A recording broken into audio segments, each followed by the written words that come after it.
Greetings, everyone, and welcome to the Complexity Lounge, a meetup where we gather to talk about all things related to complexity and complex adaptive systems. I'm Jaco Selberg, and I co-host the lounge together with Barbara Frontera and Tiani Jones. Today, we welcome Pierpaolo Andriani to the Complexity Lounge. Pierpaolo is a professor of complexity and innovation management at Kedge Business School in France. He holds a bachelor's and a master's degree in physics and earned his Ph.D. in social sciences from Durham University in the UK. His current research focuses on evolutionary models of innovation with a particular emphasis on exaptation. Pierpaolo will discuss exaptation today, an important evolutionary mechanism that drives innovation in technology and the emergence of novelty in economic systems, offering new perspectives on how change occurs across different domains. So Pierpaolo, welcome to the lounge. Well, thanks a lot for inviting me. It's a great honor, and it's also important to connect to people around the world. It's more important now than probably any time in the recent history. Anyway, so I'm very glad to be here, and I hope you'll find the talk interesting. As Joko said, I am interested in evolutionary models and in innovation, technological innovation. I discovered exaptation a long time ago just by reading Stephen Jay Gould, the late paleontologist, and then the term just clicked, and I've been working on it now for quite some time. So when I was asked about this talk, I thought I would give an introduction to what exaptation is. I apologize if it is too simple. Just ask questions. We can go more in details about any of the aspects related to exaptations you find interesting or stimulating or whatever it is. At the end, I will point out to a number of readings if you want to go on with this or deepen your understanding of these subjects, either mine or from other scholars. Some of them will be indicated in the talk. Okay, having said this, let me start. So I will start with a sentence by a Nobel Prize winner called Herbert Krömer. Krömer is a German-American physicist, and he got the Nobel Prize in the year 2000. In his Nobel Prize lecture, which is pretty technical about semiconductors, compound semiconductors, but it's surprisingly technical for a Nobel Prize lecture. But anyway, there's a sentence, and the sentence is there. It says the principal applications of any radical innovation is sufficiently new and innovative have been and will always be applications created by that technology. This is a brilliant sentence, which I've discovered only recently. And because basically it's saying, look, there's a discontinuity between a technology, a form, created adaptively to satisfy certain demands, but then that technology will become important for other applications that are, of course, inconceivable by the time the technology was developed. Because application created by that technology, which also means in fluid innovation theory, is judging the value of a technology sufficiently new and innovative is basically impossible because you cannot predict what the important applications will be. So basically saying, look, innovation is driven by complexity because it's about emergent features of things. In that case, things are sufficiently new and innovative technologies. So I'm going to explore basically that sentence. Let me give you some examples. I mean, some of these examples are well known, like the microwave oven. You have probably seen it lots of times. Anyway, the history goes that that object you see on the right-hand side is a pump. It basically generates microwave radiations that are then focused by a radar, by an antenna, and then they're reflected back in order to detect an object, a reflective object. And then one day, this man called Herbert Spencer, he was the director of the American Association of Engineers. He never got a degree in his life, but that's probably why he was so innovative. But that's a discussion about that. Anyway, he was playing with this object.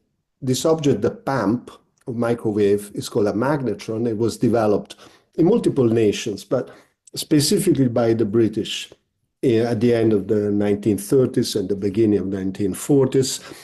And Spencer played a fundamental role in developing, engineering that technology. Anyway, once the history goes, and actually it is true in this case that he was playing with a magnetron in his pocket. He had a chocolate peanut bar. I think it's exactly that one. And he noticed that it melted. Then the day after he tried with eggs, which exploded. He tried with popcorns, and they got cooked. And basically, this is important because it was the first time that cooking had been achieved without a source of heat. So it was a big, important thing, so though it's trivial in itself. So Spencer applied and he got a patent, I think in 1947. And then a few years later, you got that object called the radar range, the first microwave oven ever developed. So it is again, the technology, the magnetron, was not introduced for a kitchen appliance, but introduced for military reasons. And then basically, but the really important application emerged later on, a few years later, and it started a trajectory that has basically put the microwave oven in almost any kitchen around the world. And that's an example of exaptation. Another example, this is my research. This is in pharma. So if we take this drug called thalidomide is the worst scandal of the pharmaceutical industry ever. There's no doubt about that. Anyway, the thalidomide was introduced, the history is fascinating. It was introduced by an ex-Nazi scientist in 1950s. The first applications were morning sickness, insomnia, so it was a kind of hypnotic. And then it was withdrawn from the market. It was a big battle and fascinating battle that was fought against this German company that still exists. It was withdrawn worldwide from the market. And then by chance, a doctor gave a bottle of discarded thalidomide to a patient suffering from a condition associated to leprosy called erythema nodosum leprosum, which is really terrible condition. And just by magic, a few days after, this guy, actually from Marseille, the town where I'm speaking from, went out of the hospital. And here I have studied the spreading, the exaptation or the exaptations of thalidomide. So basically, it started from skin disease, then they went in blood diseases, in infections, in mental conditions, musculoskeletals, etc., etc. I've counted 55 important and functionally novel applications, among which, of course, I've cited erythema nodosum leprosum, but also multiple myeloma, for which it was and still is the most important drug. And this is just stunning to see how a technology, in this case, a drug, an artificial molecule developed for some reasons, then spread it out to cover almost all the possible footprints associated to medicine. This example is also well known. This is not a technology, of course, but the exaptation of feathers. Kaufman talks about that as well. Anyway, feathers, now we know that paleontologists know very well that feathers were naturally selected for thermal insulation and sexual selection, decor, and then basically they made possible flying. They were not naturally selected for flight, for flying. They were actually, they had a complex history before. And that's another. So now let's define a little bit what exaptation is. The term exaptation was introduced by those two. At the top, you have Elisabeth Verba. She died last month. She was a brilliant scientist, South African scientist, and she wrote this famous paper in 1982 with Stephen Jay Gould, the Harvard paleontologist. And basically they said they tried to redefine evolutionary biology by introducing this, by codifying a distinction between adaptation, I'm going to say more in a moment, and exaptation. Adaptation means going towards something that already exists. Exaptation, it means coming from to develop something new. So they said, their papers, 1982, we suggest that such characters evolved for new usages or for no function at all, and later co-opted, be called exaptation. The term has been relatively successful. Recently, repurposing is becoming more popular, but there are other terms. Anyway, exaptation, repurposing, or Darwinian pre-adaptations. Kaufman uses the term, both terms, depending on how he wakes up in the morning, I suppose. Darwinian pre-adaptations or exaptations are synonyms. Okay. Now, about the distinction between exaptation and adaptation, if we introduce the idea of a fitness landscape, which is an old thing developed in the 30s by evolutionary biology, so you have traits, characteristic of certain traits, biological traits or technological traits on the horizontal axis, and then on the vertical axis, you've got fitness, right? So what is the idea? That in an adaptive process, also called adaptive walk, an organism or a technology, a phenotype or a technological module climbs a peak,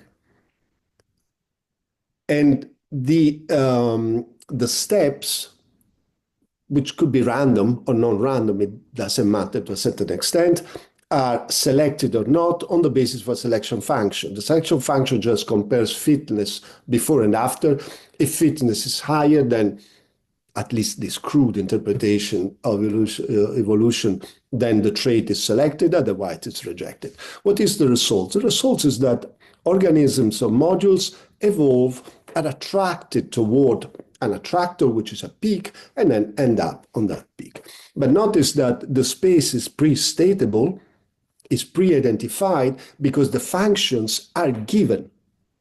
So you become faster because you want to catch prey, but the function of going fast is already exists. So the space is pre-statable. In exaptation, things are different, because if a technology or an organism develops a new function that didn't exist before, the innovation scholar von Hippel calls them new to the world functions, although he doesn't really talk about exaptations. Then what happens is that the act of generating a new functions, like the microwave, or curing a disease that wasn't curable before, generates actually a new function. It generates a new selection, a new selector. So the space itself, exaptation itself, create a new selection function around a new way of behaving for that technology, which also implies that these new functions create a niche, an evolutionary niche.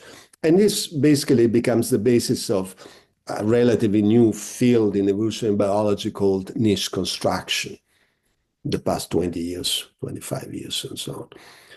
And then as Kaufman, I will refer to Kaufman several times in this talk, says this is unprestatable because we cannot anticipate what new functions will emerge out of a form of a technology. And then he says not only we don't know what will happen. We don't even know what can happen. So this is ontological uncertitude. And that's exaptation, at least when it creates a new function. It basically generates a new peak in the fitness landscape, and that peak generates then a new niche and generates an adaptational trajectory because it generates its own selection function as in niche construction. So I forgot to say, I'm a bit asthmatic, so sometimes I cough. Apologies for that. If there are questions, feel free to ask. I do not see the chat, so I don't know if there are things asked there. Okay. Now, what are the historical origins? I spent a bit of time trying to find the origins of this idea, and I think I tracked it down to ancient Greece. So, to the atomists and the Epicureans of ancient Greece, transmitted to us by the word of one of the most famous Roman poet called Lucretius. Lucretius was an Epicurean and wrote a book, Il De Rerum Natura, on the nature of things, that has been the most forbidden books ever, at least in the history of the Western world. Cicero, I don't know how to pronounce it, called Lucretius divine, although he hated the content. But Lucretius was the divine poet for Cicero. And what I found in Lucretius is trying to explain. Lucretius in one of the in this line attacks functional explanations. So 2,000 years before, he attacked basically neo-Darwinians to a certain extent. So he says such explanations, and he refers to functional explanations and all other such things that men give, put effect for cause and are based on perverted reasoning, since nothing is born on us simply in order that we may use it. But that which is born creates the use. Now notice that here, between Kramer, 2000, and Lucretius, 60 before current era, there's no much difference. They say the same thing, or at least a similar thing. Then he says there was no sight before the eyes with their light were born, no speaking of words before the tongue was made. But rather the origin of the tongue came long before speech, and the ear was made long before sound was heard. And so he says, and as I think all the members existed before the use, they could not then have grown up for this sake of use. And this is basically rejecting functional explanations that have been dominant in traditional neo-Darwinian or adaptive innovation. And then basically the concept was really introduced by Charles Darwin. Charles Darwin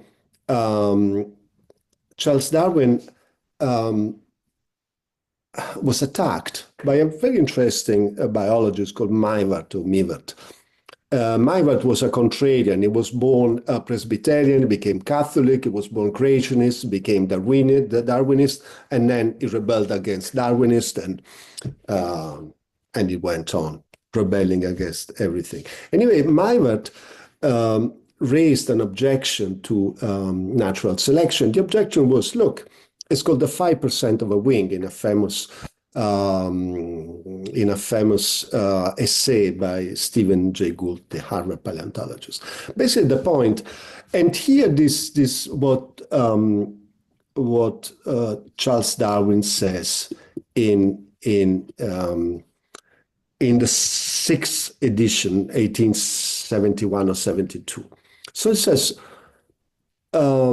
Mivart's objections will be considered in the present volume, but the one new point which appears to have struck many readers is that natural selection is incompetent to account for the incipient stages of useful structure. What does it mean? It means that if you have 5% of, in order to arrive to a full wing, you've got to go through 5%, 10%, 15%. But when you have 5% of a wing, your fitness is not increased. On the contrary, it is reduced.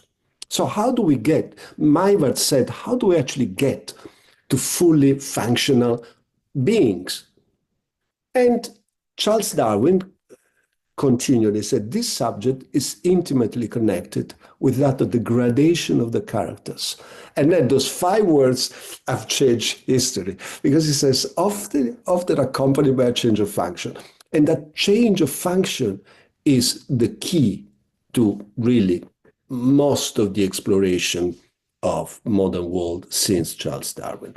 And then he goes on in another part of the origins of the species.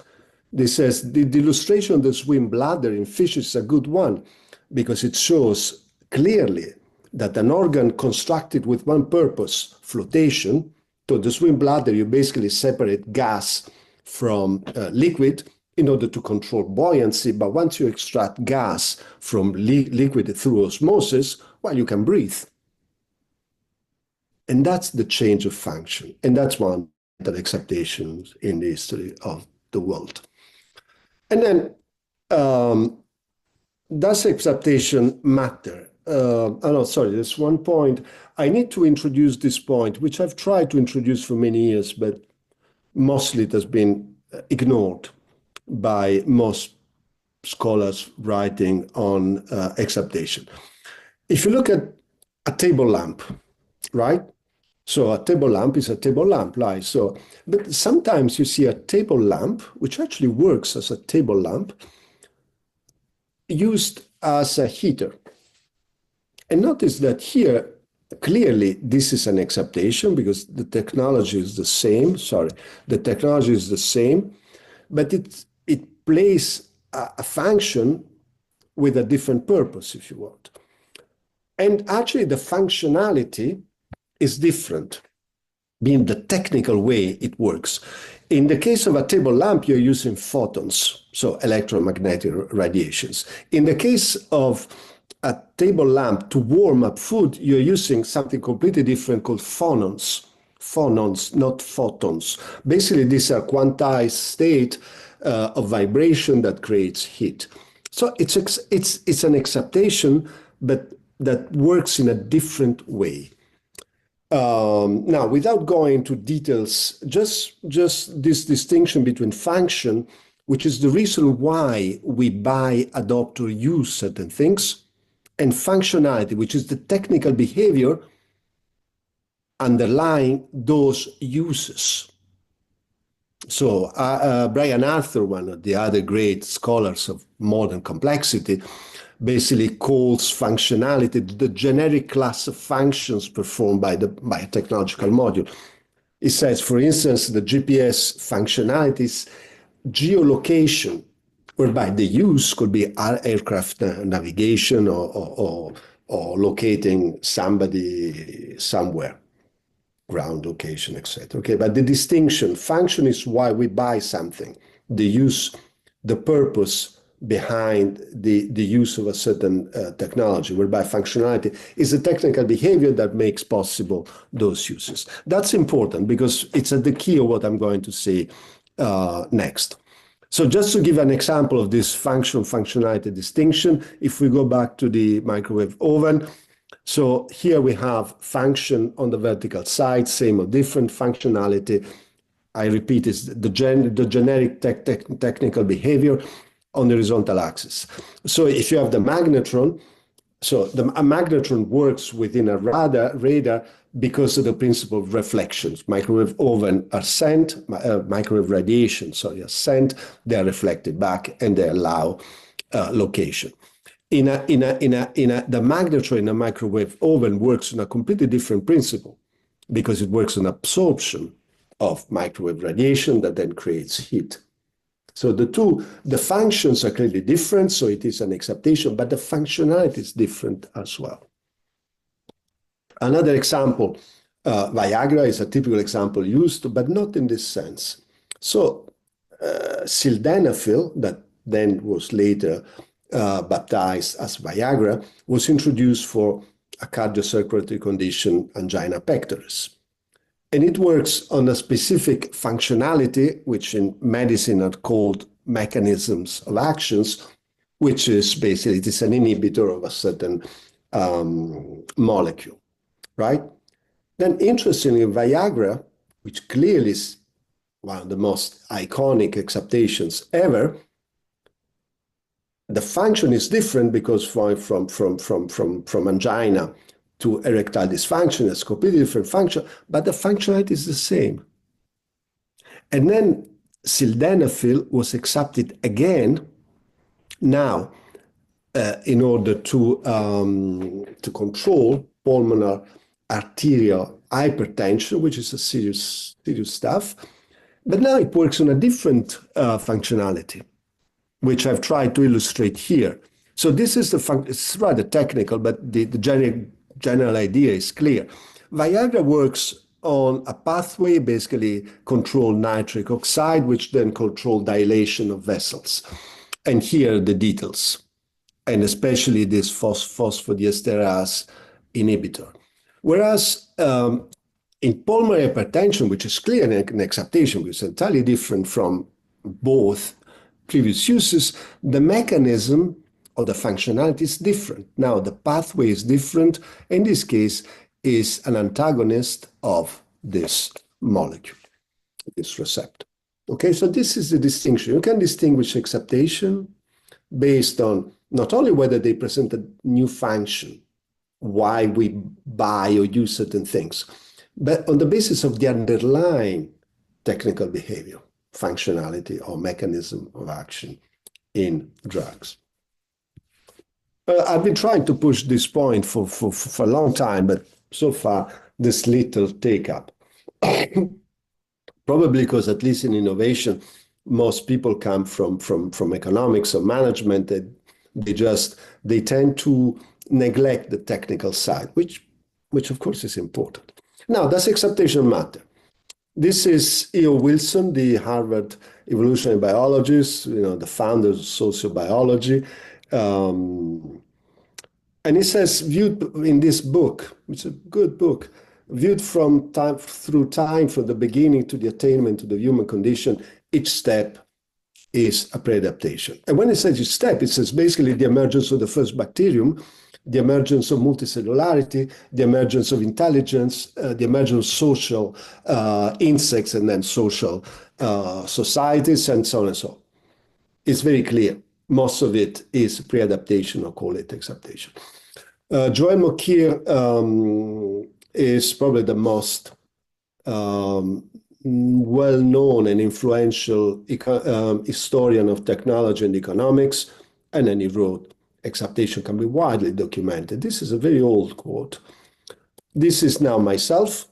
So I published in Research Policy in 2021, I think. And now I was curious about coal tar, because I was reading about history innovation. This thing coal tar coming back. And, coal tar is what we make shampoo or cover, or we make asphalt or bitumen. Those things are not exactly the same, but just to give the idea. So if you go to the beginning of coal tar, back at toward the end of the 18th century, coal tar was a waste. But then within coal tar, there was something called carbolic acid. And carbolic acid is the reason, in my opinion, but this is not shared, for the emergence of so-called antisepsis and so-called antiseptic revolution. Joseph Lister, an English surgeon, changed medicine because it introduced science into medicine. And when I say science, I really talk about the germ theory of disease. Now, the most historians say that Lister learned from Pasteur, the French microbiologist. I think, and not only I, also an English historian called Wotton, that Lister noticed an exaptation of this object, carbolic acid, and from there he conceived a fundamental step in the emergence of modern medicine, so the antiseptic surgery movement. But then if you move on, the coal tar basically gave rise to another exaptation called the first artificial dye by an 18-year-old called Thomas Perkins. I was playing with things and then ended up with this purple, strong purple gel almost. And he had the idea of using that to as a dye. It was the first artificial dye. And the industry, the modern chemical industry, comes from that. First in Britain, and then it became dominant in Germany and in Switzerland. It has been dominant since then. And then, so that's the emergence of the modern chemical industry. Again, an exaptation of coal tar derivative. One of the dyes that were developed is methylene blue. Methylene blue, if you've got a blue thing, very likely it is dyed in methylene blue. But methylene blue is an astonishing thing. Introduced in 1979, basically became the first synthetic drug about 1891 by Paul Ehrlich, probably a giant of medicine. And Paul Ehrlich conceived the idea of the magic bullet concept in which one molecule can attack a mechanism of action of a disease, which then together they really gave rise to the modern synthetic pharma industry. And then methylene blue is a part of a class of, it was the first phenothiazine. Phenothiazine is a class of molecules. Methylene blue is a phenothiazine, and basically a French surgeon, the next slide, I'm going to say more, developed a drug called chlorpromazine. Chlorpromazine became the first antipsychotic. And psychopharmacology comes from an exaptation of methylene blue. And we can go on. I mean, in my paper, I analyzed the story. But just to say how important this was, look at this. This guy is Henri Laborie, the French surgeon. He was interested in anesthesia. So he developed basically cocktails. One of the major element was methylene blue, a derivative of methylene blue. So he asked this French, we're talking about now the beginning of 1950s, to develop basically a more refined methylene blue type of drug. And he noticed that it did calm patients, so he asked his psychiatric friends to use it. Bang! It did not only calm psychotic agitation, it cured a large part of them.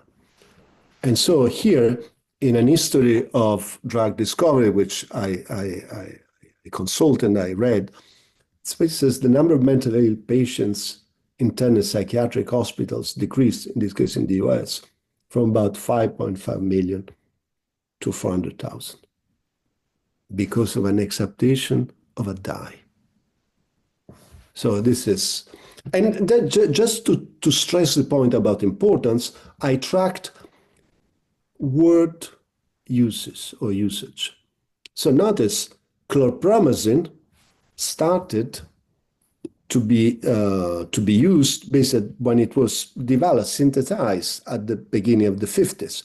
But the term antidepressant, the term antipsychotic, and the term psychopharmacology did not exist.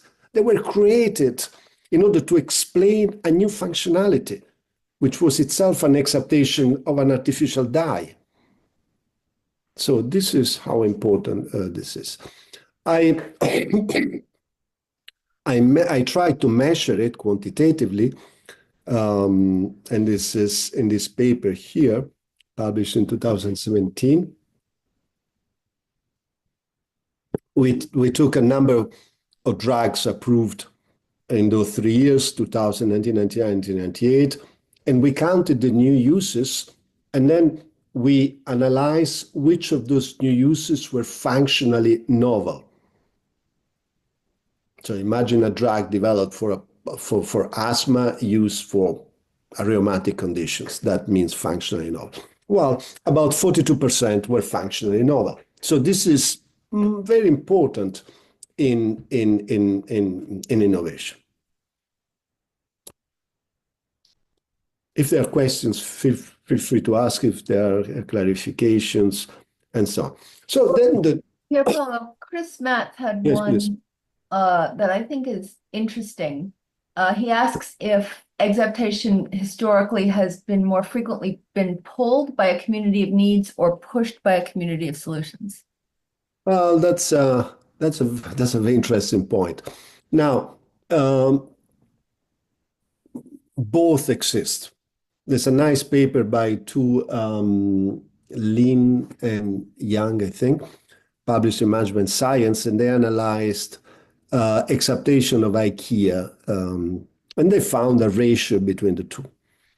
What I think I can demonstrate from my research is that the really revolutionary exaptation are not need-driven. They emerge unexpectedly in existing technologies, artifacts, or whatever that is. But the majority of exaptations are probably need-driven, because when you try to do something, the proper technology does not exist or it's not available, you accept what is around you.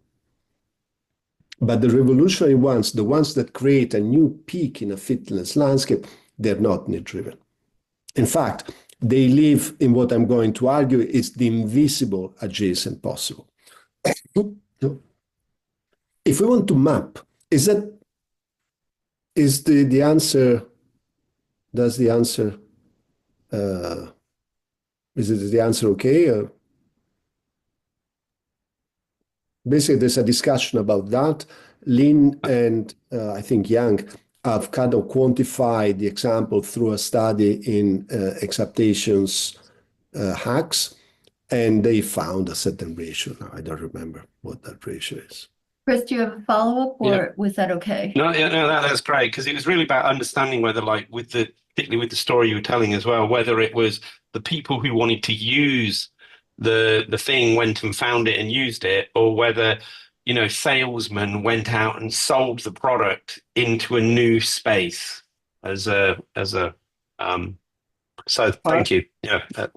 I would argue that most of the exaptation are need-driven, but some are product-based, meaning the product exists and then it generates something new, which is mostly unexpected. And the more unexpected it is, the more revolutionary it can become. Like in the example of the coal tar. But let me give you some. So it's unexpected rather than designed. It was. Some of them can be designed, and some of them are unexpected. Now, regarding the point you were making before about the influence of artificial intelligence in sieving through this mass of information available on the internet, AI can really compose on the basis of information in the internet. And the more we can compose, the more we can create unexpected. The more AI can discover unexpected connections in the millions and millions of papers, for example, about medicine existing in the literature. This is something that it's new. Of course, you can, once you discover, for instance, this in the history of medicine, this is common. You discover a new mechanism of action, right? So you have a disease. You can treat it symptomatically because you have the symptoms, so you try to find things that relieve or eliminate the symptoms. And then what happens later on, you get a better understanding about whether it's genetic, genomic, environmentally determined, or whatever it is. When you arrive to understand different mechanisms of action, so the different pathways that influence that condition, then you discover that many of those pathways are common to other conditions. Then you can accept that's not serendipitous, because now you're using knowledge-based approach through a reconstruction of the commonality of mechanisms of actions in different diseases in order to use a drug developed for one disease for other disease that shares something. It could be a signature, genetic, genomic, proteomics, or whatever. It could be adverse effects. It could be mechanisms of actions or other things. A receptor, target, but that's knowledge-based. And that's what better understanding of the science and the technology will expand the space of so-called knowledge-based acceptations. And you were pointing out earlier on about this. Do you see where I? Okay, so we can basically try to map exaptation or novelties more in general on the adjacent possible idea. As Barbara was saying, I think the idea was introduced by Stuart Kaufman. I think in his book, it was a previous article, but really in the book Investigations, which is a fascinating book, basically to indicate, as I write there, the range of innovation, but novelties that can be achieved given the stock of knowledge we have, tools and technologies. Kaufman writes in Investigation, the adjacent possible consists of all those molecular species, in this case in the context of chemistry, that are not members of the actual, but are one step away. So you take two molecules, you join them, and you get a third molecule, which is in the adjacent possible. It's possible, it's adjacent. And the common a very common definition also comes from the popular science writer Stephen Johnson. There's got this more poetic definition. The adjacent possible is a kind of shadow future. So it exists around the actual, hovering on the edges of the present state of things, a map of all the ways in which the present can reinvent itself. In practice, the idea has been used like this. This is from an article by Vittorio Loreto, an Italian physicist. This is very popular, very cited.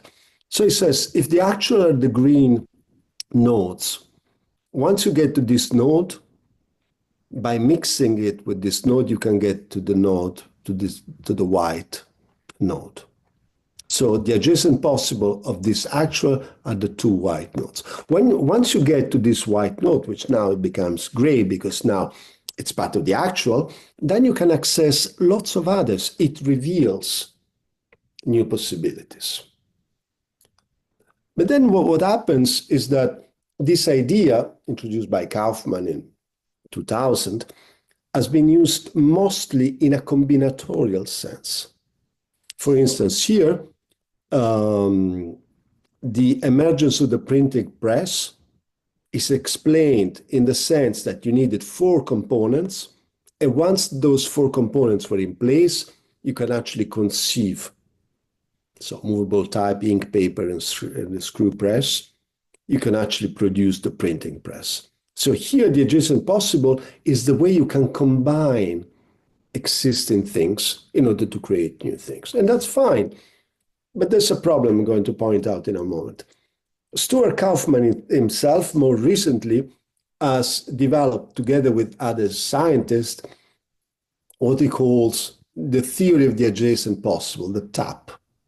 And that becomes an equation. Now, some of these people are top scientists. Lee Smolin is a cosmologist, very well known for having introduced so-called evolutionary cosmology. This is the equation. Now, we don't have to go into details, but basically M is the number of combinations you can achieve given a certain number of objects. So the combinations at t plus 1 depends, of course, on the combinations of the material you have at t, minus mu, which is the rate of extinction, the things that don't survive, plus, and this is combinatorial. Now, combinatorial is way faster than exponential, way faster. So you see, once you have, if I, the number of things is 2, you can create a number of combinations, which is the different ways you can combine 2 things, having started from 10 or 20 or 100. And there's a formula for that. And they then use this formula, which is inherently combinatorial, to explain everything. This is, for instance, GDP starting from the beginning of when we were recording economics. And you see, basically, it's flat up the Industrial Revolution, more or less. And then there's this, what they call the hockey stick. And they claim they have explained innovations on the basis of a combinatorial approach. I mean, there are a few articles they have published, always with Kaufman, different people applied in biology, physics, economics, and so on and so forth. The idea is brilliant, of course, and the explanatory power is remarkable, but there are a few problems with that. The first problem is, first, innovation is not always combinatorial. But second, even if you say that innovation is combinatorial, that formula doesn't tell me how the adjacent possibility is actually discovered. It tells me nothing about that. And this is what then let me give you an example. LIDAR or LIDAR. LIDAR is a technology introduced in 1962, basically combining a radar and a laser. So use a laser in a radar in order to get reflection from a surface, from an object. And this guy is called Smalling, this guy is Roberto Fiocco, an astronomer, and they used this LIDAR or LIDAR to measure the distance Earth-Moon, which was known, but not precisely so. And they managed, but they also discovered something new.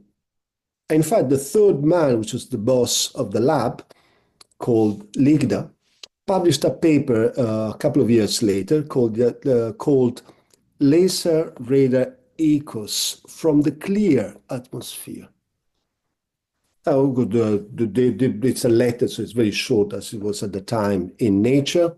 Nature was the journal. And then basically, I just extract a part of it, that part, and it says, the implication of these observations is very far-reaching.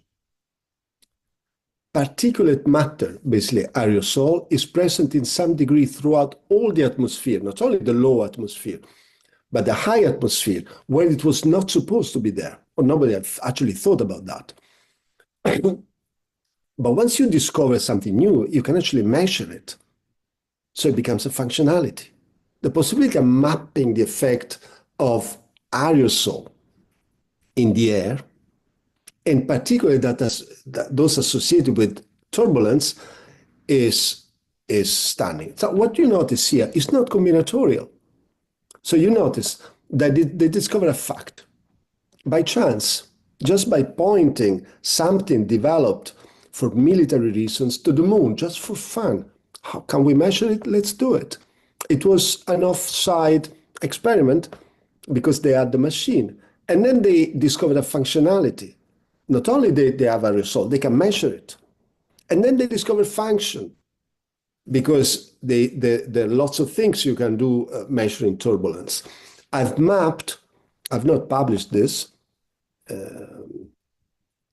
What you find here is my interpretation of the history of the LIDAR or LIDAR, the functional history. So the LIDAR was introduced as a range finder for military reason. So you want to measure the distance from you to that tank or that plane or whatever it is. And that was it.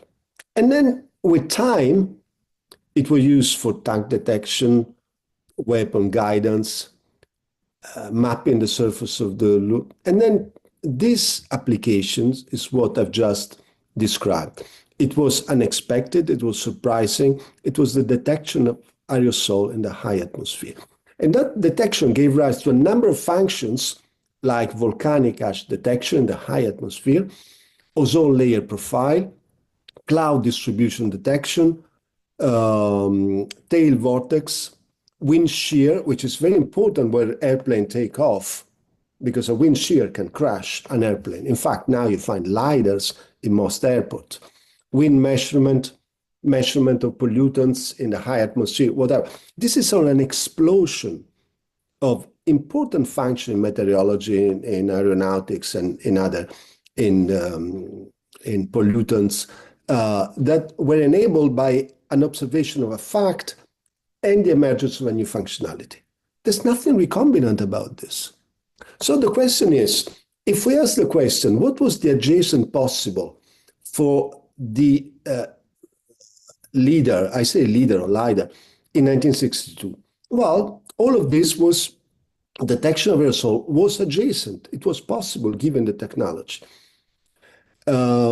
Charting the shallow seas for military reasons is very important, was possible. Other things that came out later on in the 90s, like target identification, classification, was possible and visible, meaning scientists had the science to get there.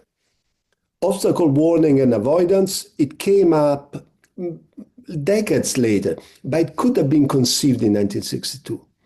However, if we ask the question, what was the visible part of the adjacent possible, then those things disappear. There was no science. It was possible, it was adjacent, but it was invisible.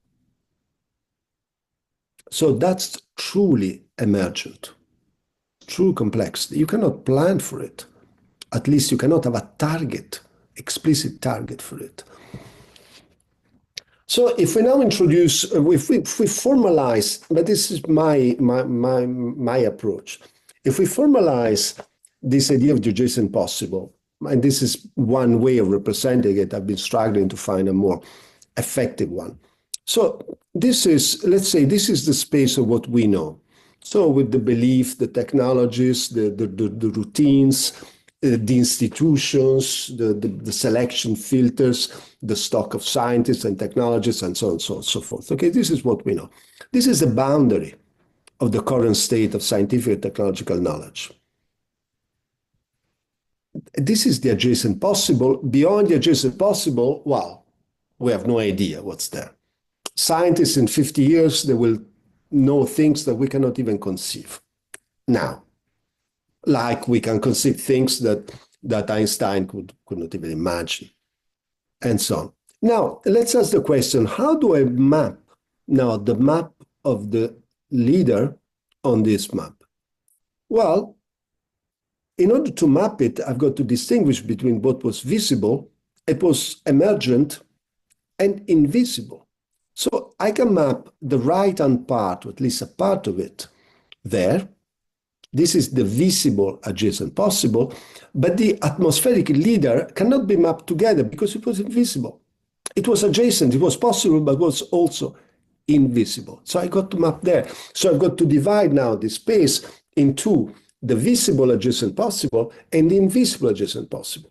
Now, Kaufman, in his investigation book, implicitly says the same thing, but then, in my opinion, he stressed too much the recombinant nature and the exaptation nature of leading to the discovery of the invisible adjacent possible as taken aside.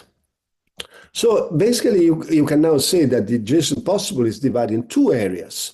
What is visible, the thing we know that we don't know. We know that we need to find a cure for cancer, and certain cancers can be cured, more or less. And progress is now happening there.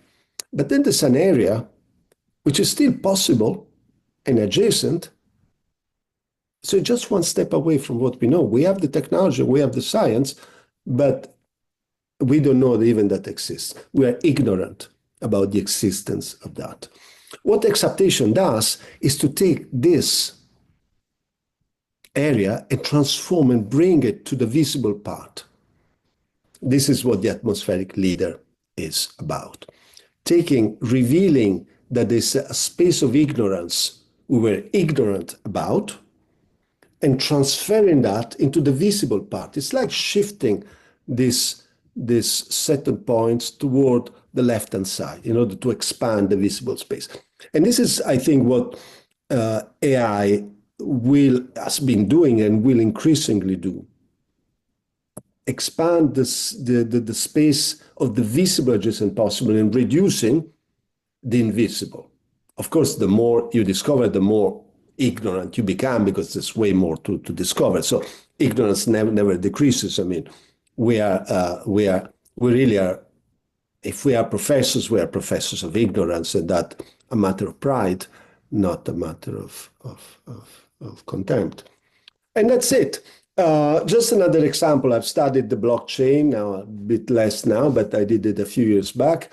So the blockchain was introduced, you know, the story, basically the technology running the Bitcoin, the cryptocurrency. It's a blockchain. It has got a certain structure. It was introduced very recently in 2008, this famous paper by this still unknown person called Satoshi Nakamoto. Nobody knows who this person is.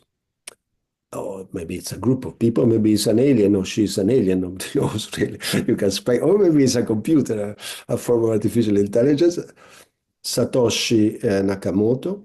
And the blockchain is the technology running Bitcoins. Then once Bitcoins were introduced at the end of 2008, then they diversify into a set of functions that were visible. So this part here is the visible adjacent possible. So you can have trading platform for Bitcoins. You can have other cryptocurrencies like name coins. Now there's an explosion of them. You can speculate. You can use it as a fiat currency like Trump is now trying to do, and et cetera, et cetera. But this space was invisible. All the space related to decentralized autonomous organizations, initial coin offering, smart contracts, and so on was invisible. Just happened that in the technical setting up, I'm taking more time than I had imagined, but I've basically finished with this example. The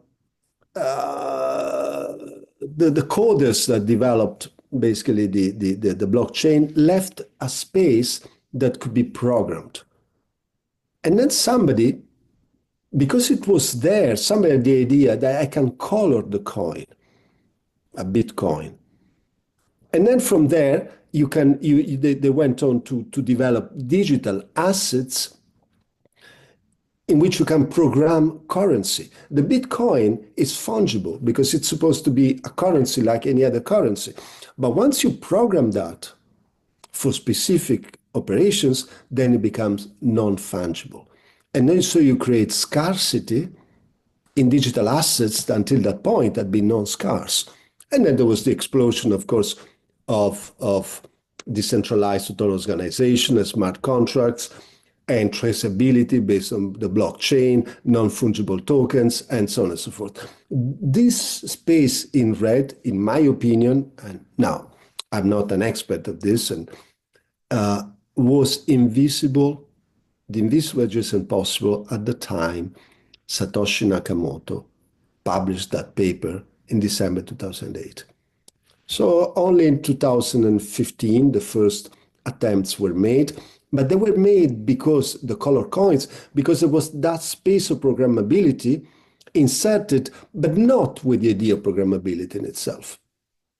It was just to nullify some transactions that had gone wrong. And then it was turned onto its head and became the space of the blockchain that's been expanding since.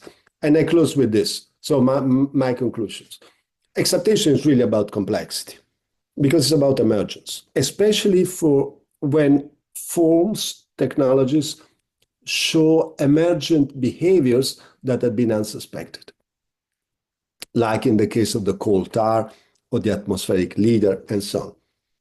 Exaptation plays an important role because it reveals areas of ignorance, the unknown unknowns, where black swans could be hidden or whatever that is. And recombinant innovation is clearly fundamental. I mean, the LIDAR was recombinant.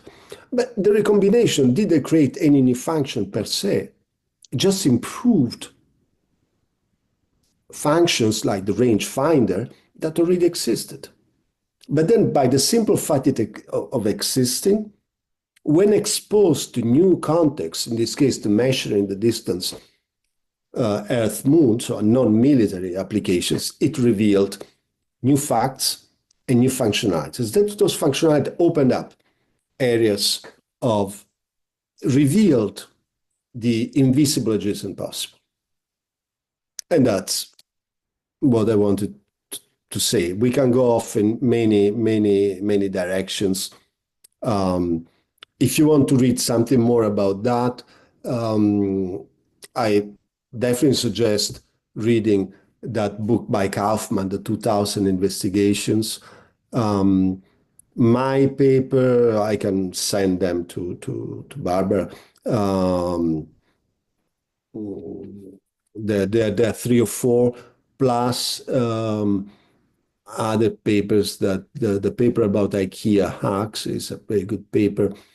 Certain papers connecting narrative to exaptation. Dave Snowden has published a European Union report on the importance of exaptation in innovation. That's also a good read. And that's it, though. Thanks for listening. Apologies for, I think I took 50 minutes rather than 45. Okay. No, I think you used the time well. Yeah, Oh. it was You awesome. can go on as long as you would like. Yeah. We said 45 minutes, so I tried to be within, Yeah, we did have some questions we didn't touch that were in the thread. I took note of them in order so we could start with those maybe, and then I'll come back and pick up with you, Chris, with your hand up if you leave it up. Okay. So the first one was I don't have the full name, G Knoll. The question was if you could comment on the push with AlphaFold now. We're applying AI to find the exaptation applications at the molecular level. So G Knoll, if you want to chime in, whoever asked the question, to give more color to the question.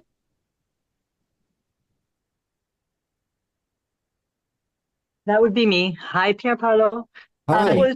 Hey, so it's just that I think, just to underline that we are accelerating exaptation with the possibilities with large language models and also with AlphaFold. I mean, that just won the Nobel Prize. That we can kind of precipitate or anticipate more exaptations with these large language models, with these big research databases that we can go through, and also at the molecular level to say, well, look how this protein folds. I think that it could possibly apply to this cell or this disease. So it's just to underline that we could be accelerating exaptation through our new AI tools. Well, yes, absolutely, yes. There's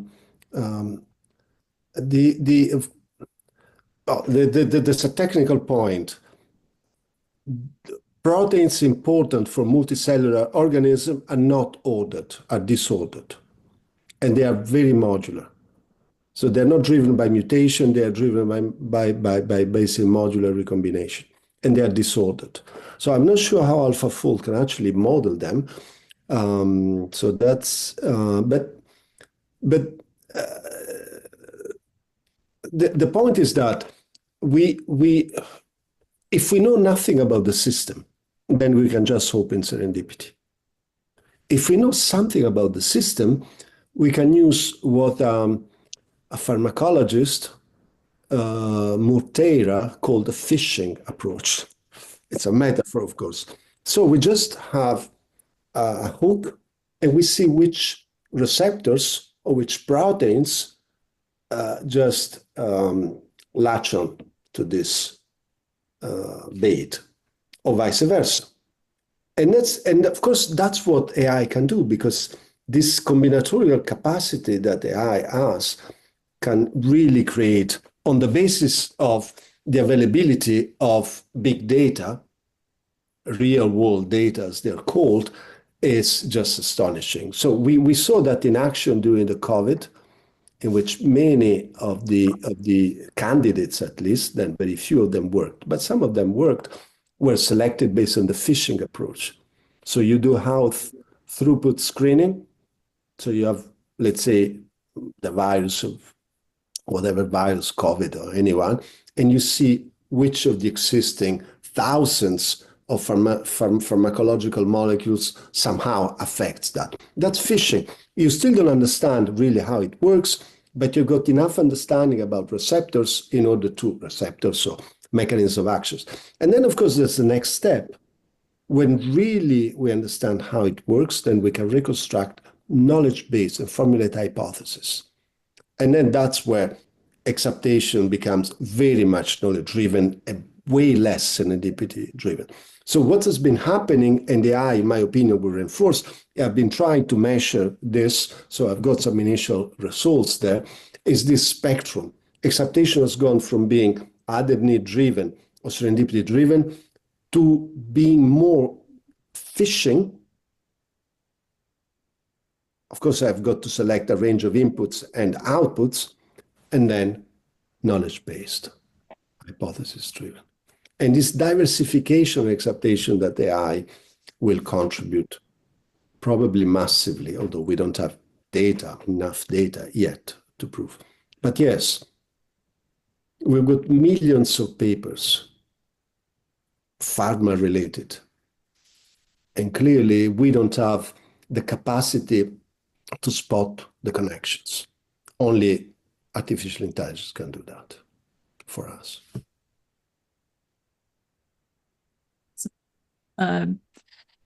Let's go to the next question, and then I'll probably will open up from there, more conversation. The next question was if there is a current typology of exaptations. That was from Elizabeth. Well, there are multiple ones. I mean, I suggested function versus functionality. So you have a 2x2 matrix and you have exaptations. In an exaptation, you have to have some functional novelty, right? So you have a magnetron used for a radar, becomes the core of the microwave oven. So you can distinguish between functions and functionality. The other thing you can do, and we developed this idea now more than 10 years ago, is using modularity. If you think about it, most technologies are modular, so they will have modules within modules, and modules get together at a certain level to deliver a certain function. Then that function, that group of modules, will join other modules to deliver higher functions. So if I got the electric system of a car with a number of components, that will join, of course, the mechanical transmission, that's another set of modules, and so on and so forth, okay? So you can classify the exaptation on the basis of the modularity involved. And we published this in 2013. Then there's the push-pull that Chris was pointing out about. Exaptation can be need-driven. So you have a need, you look for technologies that fulfill that needs, or it can be product-driven, meaning you've got a product, you notice new behaviors, especially when that product or technology is exposed to new context, new environments. And you can go on and find others. Recently, just last year, we published on the bundle idea. If you've got a bundle of because we studied basically a perfumery that was using a distillery that was using perfumery technologies that are way more advanced than in distillery to distill a gin. So just a company near here in Grasse, this town in the Riviera. And so that was interesting because we noticed that exaptation can happen at multiple levels. And the entire bundles of resources, how to produce, let's say, a perfume, can be exapted to produce something else. But now it's a bundle of resources about distillation, about maceration, about other things that can be combined. And that's another way to classify. So we can go on and invent new classification for exaptation, but some of them have been published. And of course, if you have ideas about how to do research with exaptation, I will be very happy to discuss them with you. Elizabeth, do you have anything to add on your question, or did you get what you needed? I think so. Thank you so much. I was curious. I was taking so many notes during the conversation or the presentation. I was thinking about typologies, and I was running in my mind different types of examples that were non-material through your 2x2. The function, the functionality. I thought that was super interesting. And so you brought up Dave Snowden. A lot of us, I think, who participate in these events that are organized by the Lounge think a lot about problem solving and complex spaces that may not be as materially oriented, if that makes sense. So are there metaphors? Are there other ways that people are thinking about exaptation, kind of thinking about outlying concepts? What could I flow through your function and functionality 2x2 that's not related to medicine or chemistry? Are there things that would apply in the conversational spaces that I find myself in as a consultant doing complexity type work? There's a company called Exaptive.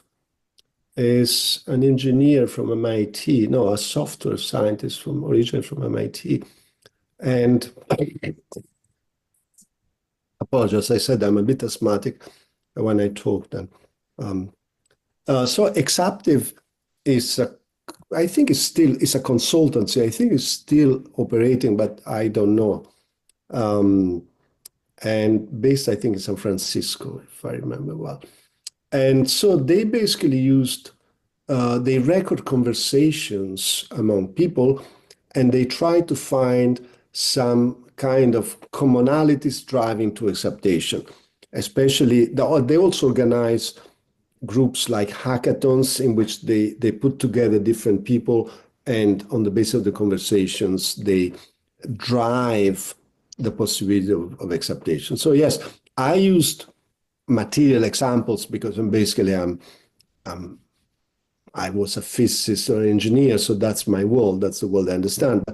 The ideas are way more general than the examples I've been given.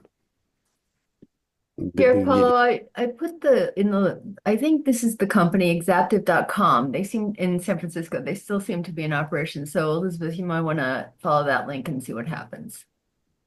Yeah, I look at that. I mean, we had some conversations with the founder now. Then we lost track. That, right. But there are other consultancies. Of course, Dave Snowden is one of them.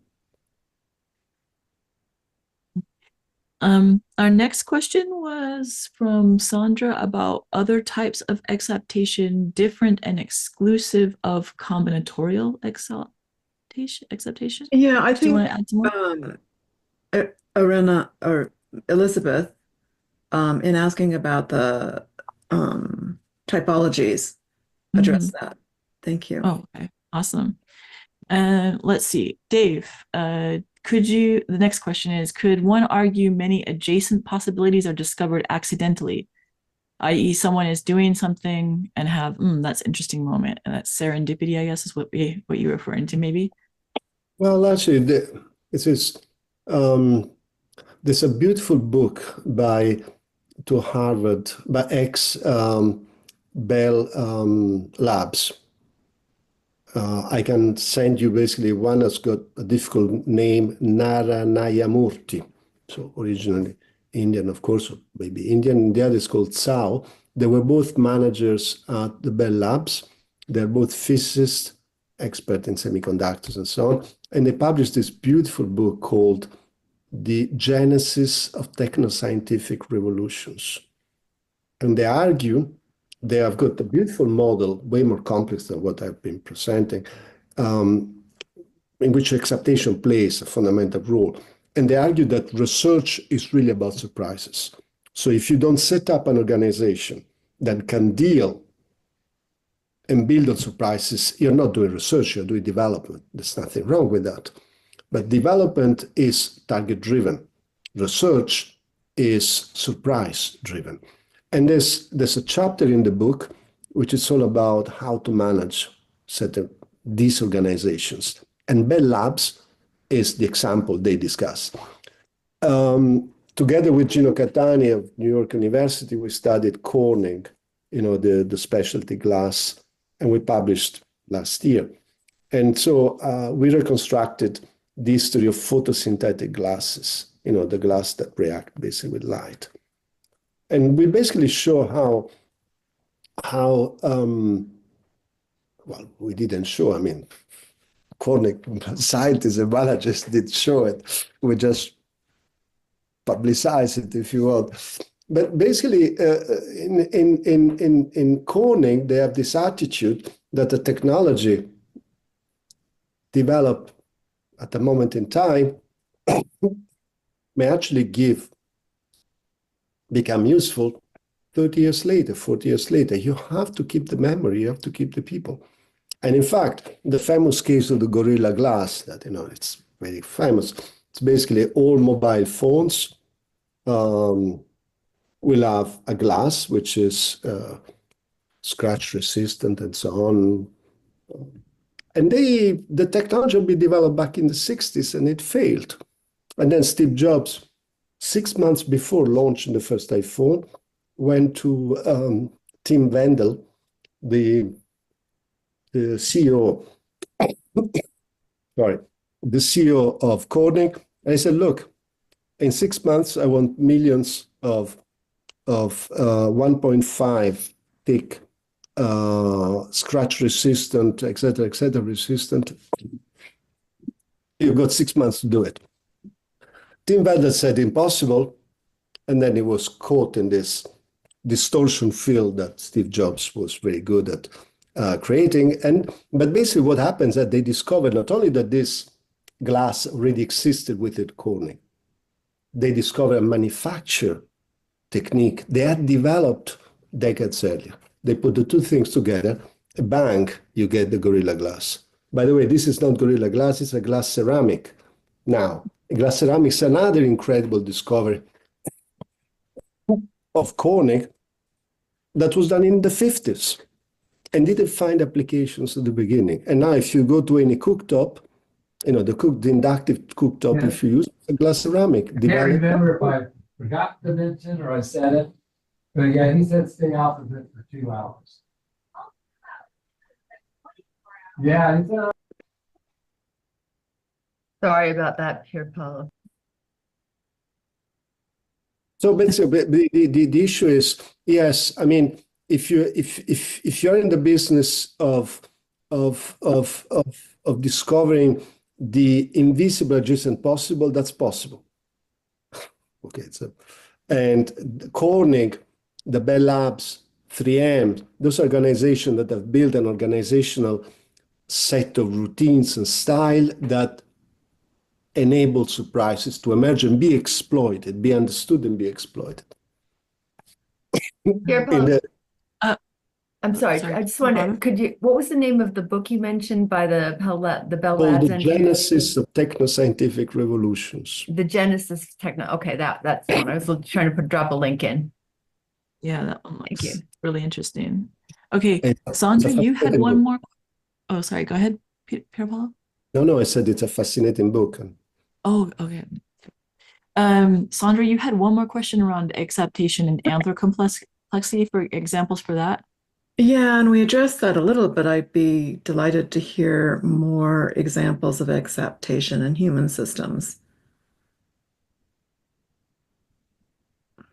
Well, let me think. And let me just add, especially as they relate to our work in shifting organizations, shifting culture.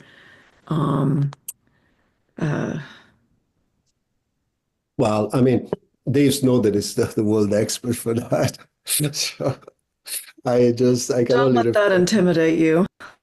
No, it's not. It's a bit outside of my competence. I mean, if I think, they will come to mind. Now I'm, when you are under observation, the Hawthorne effect, that you forget things. So this is what happens. So I remember a certain number of technologies, the rest just goes out of my mind. But the idea that a form, for the simple fact of existing, can create links with other contexts is independent of the specific form. It can be an institution, can be language, can be cultural meme, whatever. They're all, the idea that forms can create new behaviors when exposed to new contexts is independent of Technologies. It applies to anything. Marriage probably was not conceived at the beginning as an institution regulating society since the beginning of this. There's actually a direction in anthropology and sociology that uses exaptation.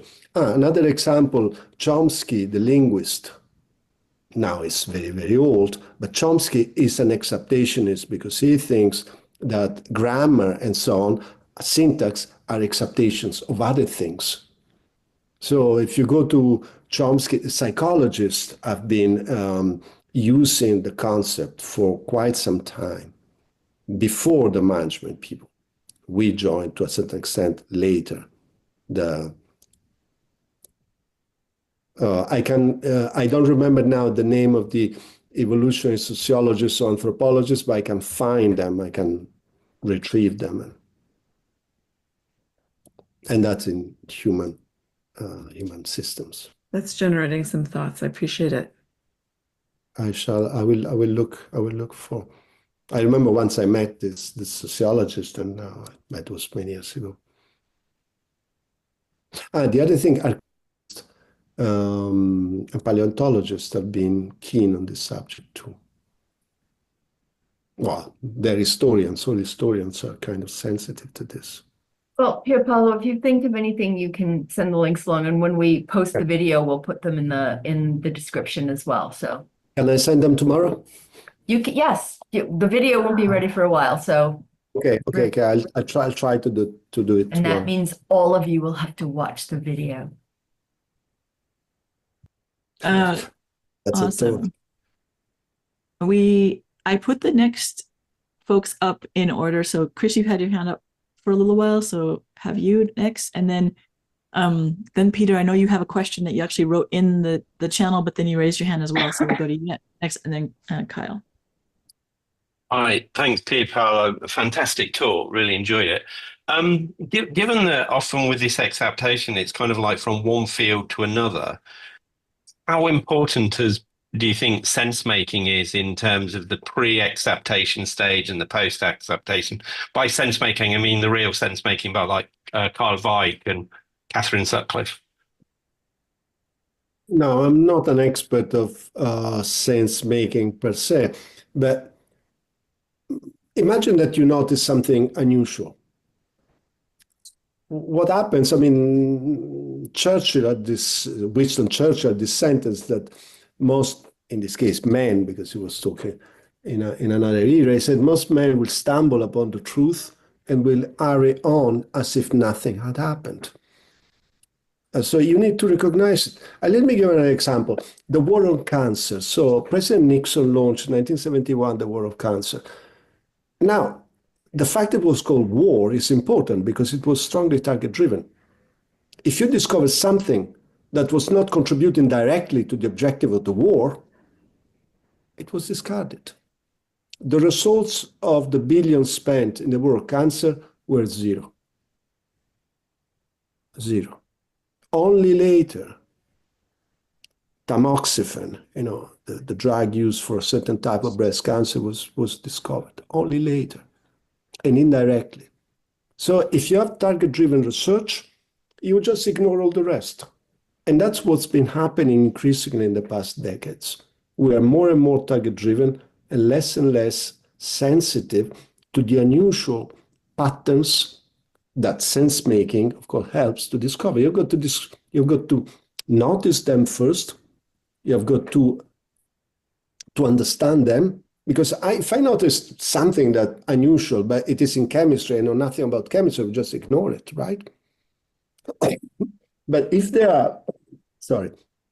are scientists that can straddle the chemistry and the field in which they're operating, they can discover that novelty and they can act upon it. So, for instance, the origins of the antiseptic surgery on this British-English doctor, Joseph Lister. Lister was at the same time a microscopist. He understood chemistry. He was a surgeon and a doctor. Only because of those four qualities, he could recognize the importance of this material carbolic acid in killing bacteria. You had to be a microscopist, you had to be a chemist, you had to be a doctor, but also you had to be a surgeon to touch physically the putrefaction caused by bacteria. So if you didn't have those four things, you would not have been able to create antiseptic surgery. So it's fundamental. Sense making is fundamental. Hey, thank you very much. Yeah. Great talk. Thank you. Yeah, let's go to Peter next. Thank you. Well, thanks. I just got to think about Dave Snowden often talk about specialists that have problems seeing things outside of their specialty field, and when you have generalists, they are more prone to find things from different fields and then combine them. So that was just like a comment from the last question. But I would like to go back to I had some early questions in the chat as well on function and functionality. Could one say that function is context-free and functionality is applying that function in a certain context? Yes, you can say that. Yeah, sorry. Yeah, and this was sort of a two-sided question, two in one. If that's so, could you also say that adaptation is sort of adjust function to become more fit for one functionality, and acceptation is taking that function to a different functionality? I mean, you can have, as in the case of the case of Viagra. So they developed that molecule called, the original name, the non-technical name is sildenafil. Sildenafil was developed for angina, so a heart-related problem. And then they discovered this effect that led to Viagra. But the functionality was the same. So it's basically a nitric oxide pathway. Nitric oxide helps relaxing the walls of arteries. Whereby then, but sildenafil was also so that was clear in acceptation because the function was entirely different from angina to erectile dysfunction. But then sildenafil was also accepted for arterial hypertension, which is a serious problem. But then it relies on entirely different mechanisms of actions, because not only technologies are multifunctionals, they use multiple mechanisms. And so you can classify them, in my opinion, but as I said before, this point has not been really taken up. Probably because most people writing on innovation have got a social science background. There's nothing wrong with that, but the technical background is important. And so you can classify acceptation. But the point of context is fundamental. Actually, a way to look into that is to go back to Herbert Simon, the Nobel Prize for Economics, and our students are having a party here. So there's music now. I don't know what they are. Anyway, and Herbert Simon developed this brilliant idea that's been ignored mostly. So he said, a technology is not the artifact itself, it's also its environment. And a function will be the adaptation of the artifact proper with its environment. It's an adaptation. So if you see it from that point of view, and I have in my October paper in Organizational Science, we discussed that, then you can conceive both function and functionalities as interfaces. A function is an interface with a social economic environment, and a functionality is an interface with a technical environment, but they're both interfaces. So if you take the 1966, I think, book by Herbert Simon, The Sciences of the Artificial, just in the first chapter, he has got 2 pages on that, and that's it. I mean, the man was so brilliant that just produced ideas one after the other, just abandoned them to move on to something else. But that, yes, so the context is fundamental. Because fundamental in both functions, so the social technical use, the social economic use of an artifact, and functionality, the technical aspect. Okay, Cool. That was helpful. Thank you. And I had another question later on in the chat, and I just throwing that in as well now about visibility. Could one say that it's not about the stimuli is invisible, but it's too much for us to perceive, to comprehend, to actually do something useful with it, in a sense, like Ashby space. The stimuli is too great, especially with this hockey stick big data situations. It could be, but you may distinguish between, let's say, what we may call the visible, adjacent, possible. You can distinguish different areas. So they're all possible because we have the technology and the knowledge to get them. Okay, but then we have the areas that are the known unknowns that are identifiable, but they're also deemed as useful. And that's what targeted research will pursue. And then you have the known unknowns that are identified, but are not deemed as useful, so they're just ignored. So you don't find funding to research certain molecules or certain proteins or certain technologies because they are not associated with usefulness. And I can give examples in technologies or in medicine. And then you find areas that are closed off by the dominant paradigms.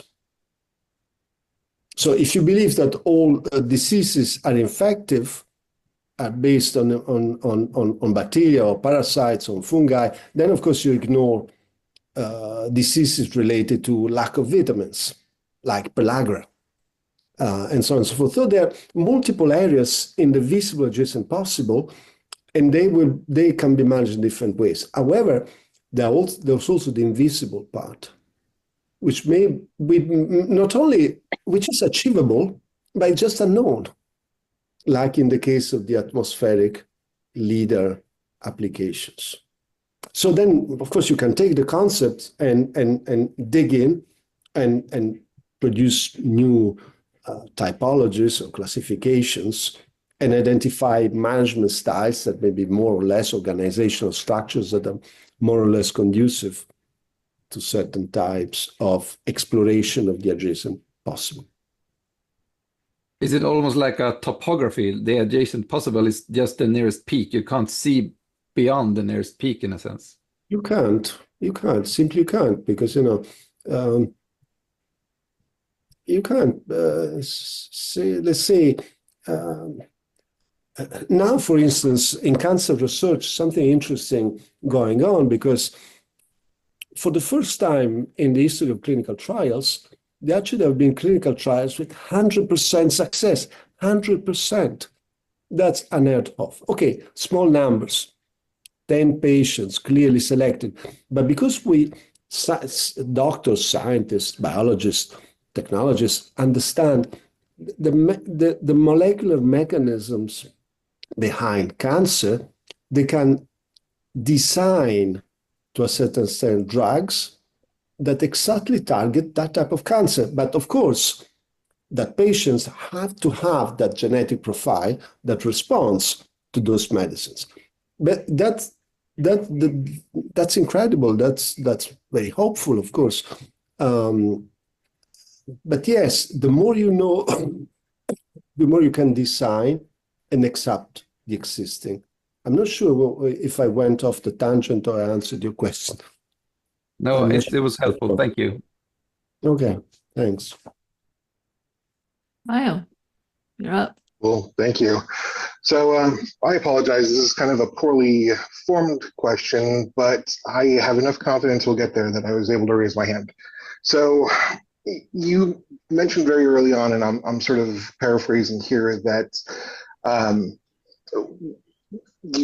we define the things by the context and uses that we have for that thing. And we said not too long ago that we have to have a certain domain knowledge to be able to activate this acceptation. I've been a big proponent of introducing fresh eyes, putting people totally ignorant to situations in as an observer to sort of be a foil and create new perspectives. And I think that was some of the recombination you were talking about. And I got a lot of that from food science, and people are realizing now that when kids were putting tomato and peanut butter sandwiches together, we should have been listening, because we were really limiting them to our grandparents' recipes, and that's how we know food, but there's a lot more out there than just that. So I'm wondering, is there another version of this that is not built out of domain knowledge, that's built out of true ignorance, sort of a alien hardware approach, or a gods must be crazy kind of approach of just, we've never seen this thing before. You see all those sort of those funny internet things where they find their kids using a thing that's totally inappropriate in the way that they're using it, but it works. Well, it's if you know nothing about the system, observation is the only thing you can use to accept something. If you know nothing, there's only observation, and the power of observation has been important. I mean, it's actually Pasteur who said, you have to have a prepared mind. The chance helps only the prepared mind. But that's about observation. So yes, children are just great at accepting because they just try out everything. They're not constrained. So when I said that the discoverer of the microwave oven was actually a great engineers, but he never went to university. But that's probably one of the reasons why he was so creative, because he spotted things that others had seen and ignored. So children, from that point of view, are great scientists or great experimenters. And Steve Johnson has got a book about the importance of play in innovation, really. Excellent. We're reducing our child labor laws here, so I'll start bringing them into my workshops. Okay, thank you. Jocko. Yeah, let's see if I can frame this out. I'm interested in your previous paper on the perfume paper, we'll call it, where you had talked about bundled resources. You had mentioned it a little bit in passing earlier, because I think it changes the way that we view exaptation, or at least the examples that we're usually given, where it's a particular trait that is exapting. But when you think of it as a set of bundled resources, or even a niche might be a little bit too broad, but a grouping, and applying exaptation to that creates a whole new set of questions, because now you have multiple agents interacting with each other, which leads me to think about the dance with adaptation and exaptation, and the going back from one to the other, either sequentially or potentially non-sequentially, which is my ultimate question, is can something be exaptative and adaptative at the same time? Probably not, but it at least brings you to that place where you might be asking that question. So there's a lot in there, but have anything to say about that? Yeah, that's it. As you said, most of the literature is technology based. So they take one technology and they study the emergence of new functions. This also happens dominantly in the user driven innovations. The school founded by Eric von Hippel at MIT, lead users called also free innovators and so on. So basically how users can develop new uses for existing artifacts through modifications of those artifacts. So it is form-centric. But actually, when you have a bundle of resources, and a bundle is a number of technologies, routines, or organizations that are weakly connected to one another. Because, for instance, when you make perfumes, you start from raw ingredients, then you go for Then you macerate them. And then after maceration, you've got distillation. But maceration and distillation are just two independent technologies. And you put them together sequentially when you want to make perfumes, right? But then you can, if you take the entire set of processes related to perfume design and production, you can just take the entire thing and actually accept it as this Indian entrepreneur did here, near here in Grasse, to do gin, to distill gin, using now perfume-based, way more advanced, to make a spirit. At the same time, some of the technologies within, some of them were adapted, some of them were accepted at the same time. So you've got the bundle that was accepted, and then certain technologies were simply adapted because maceration is maceration. Whether you're macerating roses to make a perfume or to make a spirit, is the same thing. Maceration is maceration. But then there are certain technologies used in perfume industries. They call it the perfume organ. This is fascinating stuff. It's beautiful to see. So basically, it's a collection of small perfumes that are arranged like a keyboard in an organ. And a nose, that's the name for the people designing, basically compose things by taking, like you're composing music, they compose with this organ, and that is specifically perfume. Now, when you transfer that to make a spirit, that's an exaptation. But that's part of the bundle. So although the bundle is accepted, then there are technologies inside, some of which are accepted, some of which are unchanged, and they are adapted. And we describe, so yes, that introduces these multi-level ideas that we actually describe in our 2013 paper with this Italian Ph.D., Giuseppe Carignani, is an engineer, very much into technology, very much into modularity. And we produce a 2x2 matrix in which on the vertical axis, or on one axis, we have got the function of the module. And then on the other axis, we have the function of the artifacts that included, of course, that module.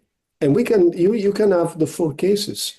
You can accept both the module and the artifact, or you can accept only the module, or you can accept only the artifact, and so on. So we described examples in that early paper.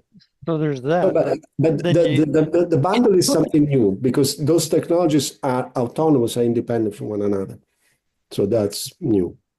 And that may open up. I mean, if you have ideas about how to expand all of this, I will be very happy to discuss them with you. I think that in complexity, one of the things we're interested in is there's multiple things going on, oftentimes simultaneously. So to add to that one, the other part of my dance of exaptation to adaptation is that it's going back and forth, or sequential. If you're looking at the time, the sequential exaptive leads to adaptive, adaptive, exaptive, branching, all of that combined with the bundled. So yeah, there's a lot in there that all comes from applying exaptation to a bundle or a group rather than a particular trait. Yes. It's basically you get to the idea of architecture. So when you get architecture, you can then analyze the multiple levels, whether they are connected or relatively autonomous, and then all sorts of things may become possible. So that case study was just, we hope, the beginning of a certain type of studies. We hope. Okay. Very good question. Unmute. Just to circle back to something that Kyle said, I understand what Kyle's saying about fresh eyes, but there is, like, when you're dealing with something like cellular biology, you do need that basic level of domain knowledge to be those fresh eyes. Yes? Yes. Yeah, I mean, I just wanted to, like, because I understand what Kyle was saying, but the domain knowledge still needs to be there in certain kinds of I mean, you couldn't put me in a room with I could look through a microscope from now till the end of time, and I would not be able to add any value to your process. So there is a certain level of domain knowledge in certain contexts that is absolutely necessary in order to take part in this process. Yeah. Yes, if you want, you may conceive them in terms of gates. Mm-hmm. So you have a gate. You observe an effect. Now, if you don't have the domain knowledge, you even don't know whether that effect is new or not. So you don't pass the gate, or that person doesn't pass the gate, which is tied to observation of certain phenomenon, which is observable by anyone. But understanding the novelty requires a knowledge domain, but often requires multiple knowledge domains. So, say the 3M, what's his name? It escapes me. The Post-it. So you had a chemist that was looking for strong adhesives, and he got an impermanent one. Of course, that chemist, I don't remember his name now, knew that that thing was new. But another chemist without any experience in adhesive would not have made anything of that, would just have thrown it away. So you need to have knowledge domain related to, of course, whatever we're observing. Sometimes you need multiple knowledge domains. And that's what creates sometimes this gate becomes particularly selective when you need multiple knowledge domains to make sense of an unusual observation. Apologies for the music, but I've got a course of dance just there in the tennis. I don't hear it. Can't hear it at all. Yeah, I mean, if you don't hear that, because it's some of our students, I suppose, and I didn't know that they were going to practice so late. And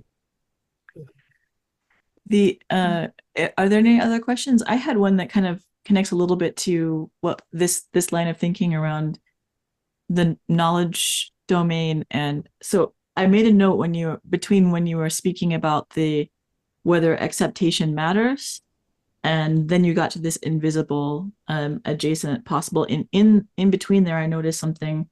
You used the term innovation, and I wanted to go back to that.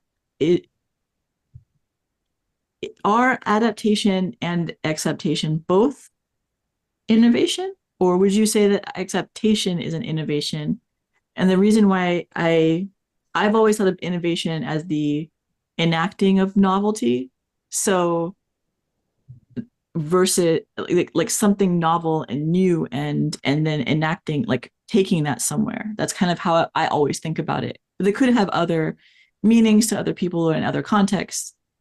Whether you arrive at this as a happy accident, or if it's as a result of questions that you are exploring, or needs, or play, I feel like it's that the novelty being noticed and then being enacted is that innovation. it depends how you define innovation, because innovation can be defined. Basically, there is no official definition of innovation. You can set up your own definition, and on the basis of that definition, you classify. But innovation is, according to the Oslo Manual or the some big international organizations, basically anything new that is used, so that produces an effect in the economy. The effect will be incremental, or could be radical. Clearly, if we go to Mars and we open a colony, as Elon Musk wants to do, on Mars, that will be that may in the long term produce a radical change. If we manage to cure pancreatic cancer, which at the moment is or to cure many of the autoimmune diseases, that would be a radical innovation. Now, that's probably in the adjacent possible. Part of it is in the adjacent possible. That's probably, and there are some good signs. I'm talking about now autoimmune diseases or cancer.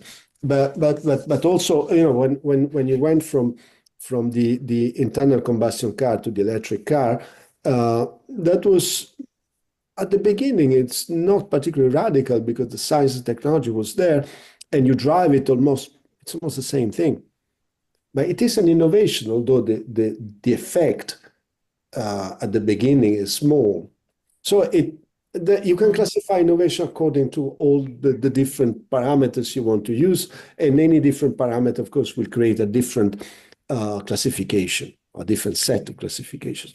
But innovation is anything new that produces an effect in society.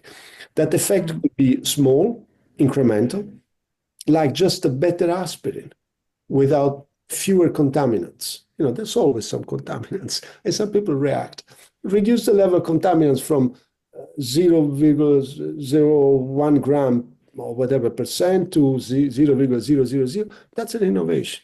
It's small, it doesn't change the world, but it has an effect. Mm-hmm. Or you can have, of course, the microwave oven, or the antiseptic surgery, or some of the things we have been discussing today, Viagra. Those are big things because they suddenly introduce a new peak in the fitness landscape where none existed before. There was no cure by dysfunction. Now, no cure, it's symptomatic. And now there is. So opening up an entirely new industry to a certain extent. Monoclonal antibodies, you know, this type of medicines whereby you can engineer an antibody. That was a stunning discovery in the 70s, which was ignored. Basically ignored. For 10 years, it was ignored. Because although it was in the adjacent pathway, it was done, then the importance of it was ignored for a long time. Anyway, so going back, it depends, introduce parameters, and you have a classification of innovations. Innovations, according to Schumpeter at least, is anything new that produces an effect in society. The effect will be small, and the novelty could be small, but it's still an innovation. Whether it is serendipity driven or designed, whether it is multi-architectural or single components. It can even be geographic. So you've got something new in a country, you use it in another country. That's an innovation because it changes. Mm-hmm. Yeah, I mean, when you were talking about the unknown unknowns, I was thinking about the work I did with some scientists in aerospace, and they were trying to create conditions where they could surface those kinds of things that allowed them. And it was about they were measuring the rate of reduction of design uncertainty. And I'm not sure if that was actually necessarily unknowns towards exaptation. It feels like it's more towards the concept you talked about before of development versus research, potentially, because they were still grappling with specific questions that they even had an idea of what those questions were that they were asking.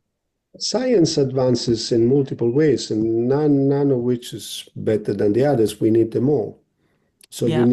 you need designed development, and but of course, then development will run into diminishing returns if you didn't have anything radically new, right? So you need to have some of the macro inventions in order to create a new radiation of micro inventions. But we need them all. Yep. Great. Dave, I see your hand up. Yeah. So a couple interesting things thinking about your last point, the macro innovation. So working at Boeing, where you build a major new airplane, that often creates the discovery of a lot of new ideas or discoveries in that process. But the thing I was thinking about, when I hear this kind of talk on exaptation, I always wonder, like, how many things are missed and why do we miss them? You know, and keep thinking around, we're so task focused, or we're so tightly scheduled, or we don't have time to follow up on the, oh, gee, that's interesting. I should look into it, but I don't have time to look into it. So, you know, something about the systems that we often work in that create, let's say, missed opportunities. And it's hard to sell that we need time to play in a corporate structure. So anyway, your thoughts on that, you know, and how do you build that in when you're working in environments where following up on curious leads is not great behavior? I mean that how many misses we have, I don't know, but definitely we miss large part of it. I mean, if you look at history, I know we say that Alexander Fleming discovered penicillin. That's not true. Penicillin had been discovered at least 3 or 4 times before him. But for various reasons, and one of the people who discovered penicillin was actually Joseph Lister. He noticed penicillin, the effect on bacteria. But he was too busy doing, as you were saying, antiseptic surgery. It was a big battle. He wrote about it, and that was it. And then it was discovered 3 times, and for various reasons, nobody paid attention. And then Fleming arrived. Fleming didn't understand it either. So the history goes on to a group of Oxford people when they understood it. So we basically miss, I suppose, most of the things. Yeah. But we miss also because we have got a limited absorptive capacity, and we've got limited resources. I mean, whether we are using our resources in the best possible way, or at least efficiently, that's another matter. I cannot comment about that because I don't know much about it. But that's one of the big questions in innovation, if you want, and in entrepreneurship. Yeah, and I think also another key thing is timing, kind of what you've alluded to. I used to have a colleague who says there's no bad ideas, there's just bad timing. And, you know, and I wouldn't argue that there's no bad ideas. But you know, sometimes things just aren't ready for it until another time. Yeah, the adjacent possible, the combinatorial people, those that develop that theory, the adjacent possible, they basically say, they noticed this phenomenal convergent innovation. So the telephone was invented by at least 3 different people in 3 different parts of the world at the same time. Of course, the theory of evolution was Darwin and Wallace, both of them 1865, more or less. And so basically almost all innovation will have examples of convergence, meaning different groups of people discovering the same thing at the same time. Why? Because you needed those preconditions. So you needed those preconditions. However, they take the argument too far, because it's not true that all innovations are convergent. So they are produced independently by different people, teams, companies, not all of them. So it's an important point, and timing is fundamental because Leonardo da Vinci is the typical example. I mean, he wrote about, I'm Italian after all, so he wrote about helicopters and things that basically saw the light of day centuries later. So yes, but again, this is a question more for the creativity people. They have discussed this more than me. All right, thank you. You're welcome. Can I say, in my part of the world it's 8:10, and I've got more than 2 hours drive to get home. Yeah, I think unfortunately, I think it's time to wrap it up. Yeah. I'll let you take it over, Barbara. I'd like to say just this. Well, of course, thank you for your attention. Thank you for your questions. It was brilliant. It's becoming rarer and rarer to get this quality of discussion. I will be happy to continue the discussion with you about ideas about how to apply exaptation to whatever context you are interested in. Well, we are delighted. This was wonderful. Thank you so much for your time. You are always welcome. You know, you and I will talk about maybe bringing it back for another go round, because I think this is a very, very rich topic that our group is very, very interested in.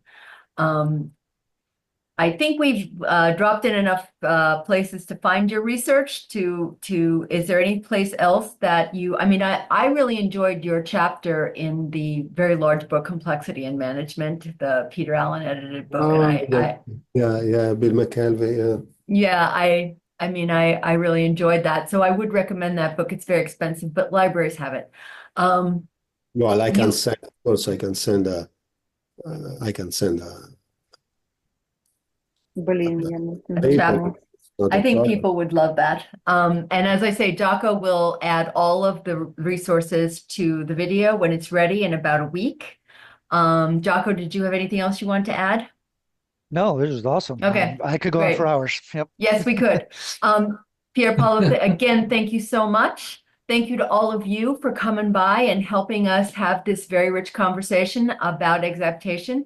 My exaptation anxiety has been greatly reduced.